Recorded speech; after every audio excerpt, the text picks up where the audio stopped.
Cuentos que viajan. Aviso que este es un cuento de miedo. Trata de un pueblo, de un ogronte y de una nena. El ogronte no tenía nombre, pero la nena sí. Algunos la llamaban Irenita y yo la llamo a mi modo, Irulana. Conviene empezar por el ogronte, porque es lo más grande, lo más peludo y lo más peligroso de esta historia. No todos los pueblos tienen un ogronte, pero algunos tienen, y este tenía, lamentablemente.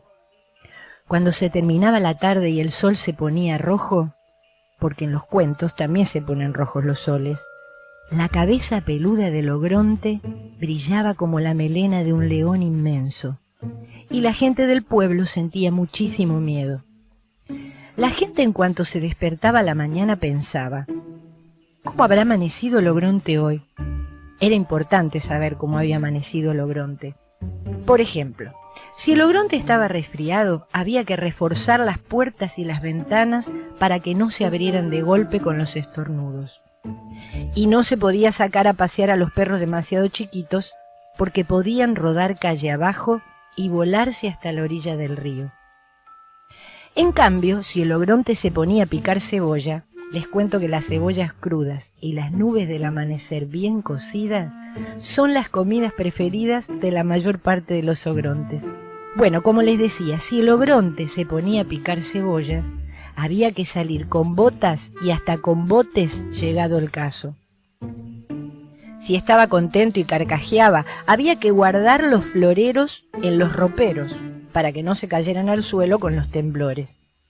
Si se ponía a cantar, en cambio, había que envolver con trapos los espejos, y si estaba enojado, bueno, todos cuidaban muy bien de que el ogronte no se enojara. Siempre le decían, «Buenos días, señor ogronte». «Buenas noches, señor ogronte». Todo con muchísimo respeto. Y todas las tardes iban hasta el pie de la montaña y le dejaban canastos repletos de cebolla, vacas muy gordas y flores de colores raros.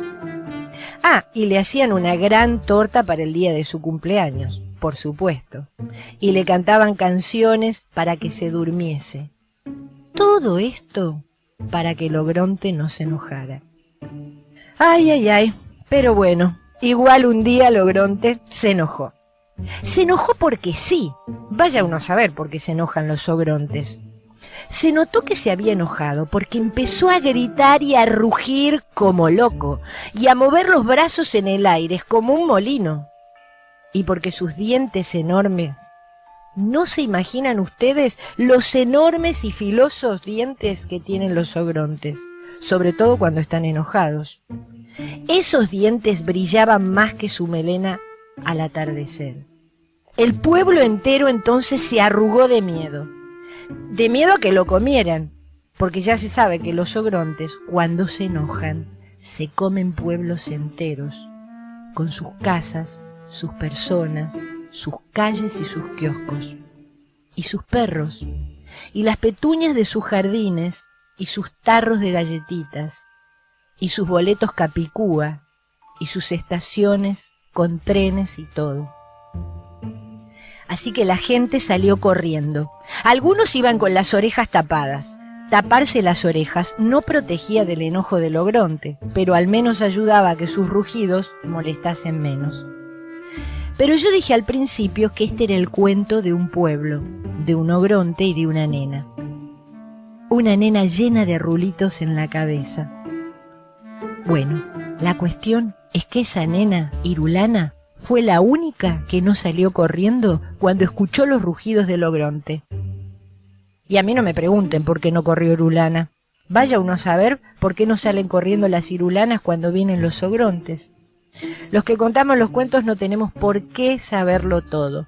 La cosa es que lo único que yo sé es que Irulana no corrió, sino que se sentó a esperar en un banquito. Tal vez era muy valiente, tal vez era un poco chiquita, o tal vez estaba demasiado cansada. Entonces se sentó en un banquito verde en una calle vacía. Todas las calles estaban vacías en ese pueblo. Cuando se terminó la tarde y el sol se puso rojo, la cabeza peluda del ogronte brilló más que nunca. Los dientes brillaron más todavía y rugidos enormes sacudieron el suelo. Irulana tuvo mucho miedo y más miedo tuvo cuando vio que el ogronte se empezaba a mover. Ahora viene y se come al pueblo, pensó Irulana. Y efectivamente, no se olviden de que yo avisé que este era un cuento de miedo. En cuanto llegó la tarde, el ogronte empezó a comerse el pueblo. Ya sé que esto es terrible, pero ¿qué se le va a hacer? Así son los ogrontes. Empezó por el ferrocarril. Enroscaba las vías en un dedo y después las sorbía como si fueran tallarines. Masticaba las casas como si fueran turrón. Y de tanto en tanto les daba un mordisquito a 2 o 3 árboles que había arrancado de raíz y que llevaba como un manojo de apio en la mano. Fue haciendo arrolladitos con las calles y se las masticó muy despacio. La plaza la dobló en 4, como un panqueque, y se la comió con gusto. Seguramente era dulce. Si alguna petunia se le escapaba de la boca, la empujaba con el dedo hacia adentro. Y comió, y comió, y comió. Se lo comió todo. Tengan en cuenta que los ogrontes son muy grandes y este era un pueblo chico. Bueno, ahora el que se achicó es el cuento, porque empezó con un pueblo, una nena y un ogronte. Y ahora ya no hay pueblo. No hay nada más que una nena y un ogronte. Y nada, pero nada más. Nada de nada, ni un arbolito, ni una petunia, ni un vestidito de muñeca, ni un colador del té, ni una polilla, ni la pelusa de un bolsillo. Nada más que Irulana en su banquito y un ogronte enorme que, aunque ustedes no lo vean, está bostezando. Y está bostezando porque a ese ogronte, siempre que se comió un pueblo entero, le venía el sueño. Pero Irulana no sabe que el ogronte bosteza. Tiene tanto miedo que cerró los ojos. El ogronte da 1, 2, 3 pasos más. Y los pasos de los ogrontes llevan muy lejos.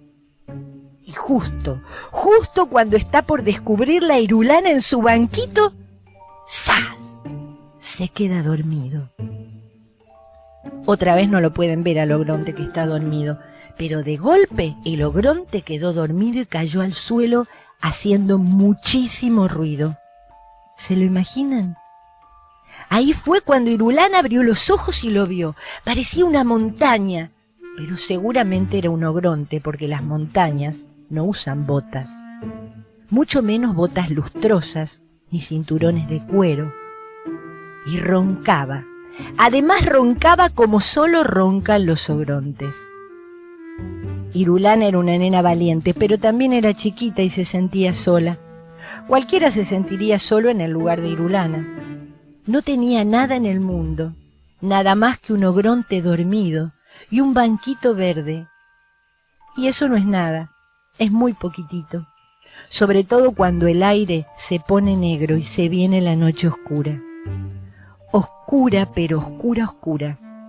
Oscurísima y oscura. La luna no había salido todavía y las estrellas estaban demasiado lejos. Otra vez, no pueden ver lo oscura que estaba la noche, pero se la pueden imaginar. ¿Se la imaginaron? Entonces Irulana se puso de pie en su banquito, que como estaba tan negro todo, ni siquiera era un banquito verde. Y no sé por qué se le ocurrió comenzar a gritar. Y gritó bien, pero bien fuerte, lo más fuerte que pudo gritar. Irulana.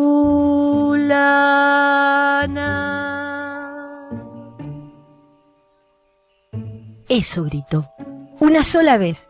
Y aunque Irulana tenía una voz chiquita, el nombre resonó muy fuerte en el medio del oscuro. Y el nombre creció y creció. La I, por ejemplo, tan flaquita que parecía, se estiró muchísimo. No se quebró, porque era una I muy fuerte, y se convirtió en un hilo largo y fino que se enroscó alrededor del ogronte, de la cabeza del ogronte, de los pies del ogronte, de las manos, de la panza inmensa del ogronte, donde estaba todo el pueblo. Y la rr se quedó sola en el aire rugiendo de rabia, porque las rr rugen muy bien, mejor que nadie. Y la U se hundió en la tierra y cavó un pozo profundo, el más profundo del mundo. Y entonces la rr, que rugía como una mariposa furiosa, hizo rodar al ogronte hasta el fondo de la tierra. En una de esas ustedes ponen cara de no puede ser. Y se ríen y dicen que una palabra no puede hacer esas cosas. Y yo digo que sí, una palabra puede. Prueben. Prueben si no de decir una palabra importante, una sola en medio de la noche oscura y al lado de un ogronte. La lana de Irulana se hizo un ovillo redondo y voló al cielo para tejer una luna. Hizo bien, porque entre una lana y una luna no hay tanta diferencia. Entonces la noche se iluminó. Imagínensela, ahora está toda iluminada. Ahora sí se puede ver bien lo que pasa en este cuento. Hay un ogronte enterrado en un pozo muy profundo, tan profundo que casi ni se ve que lo ataron como un matambre. Y hay una nena chiquita que mira la luna llena desde arriba de un banquito. Parece que no hubiera nada más, pero si miran bien, allá lejos, en el fondo de esa imaginación, hay un montón de gente que vuelve. Si acercan la oreja al papel, tal vez oigan la música, porque traen guitarras, violines y panderetas.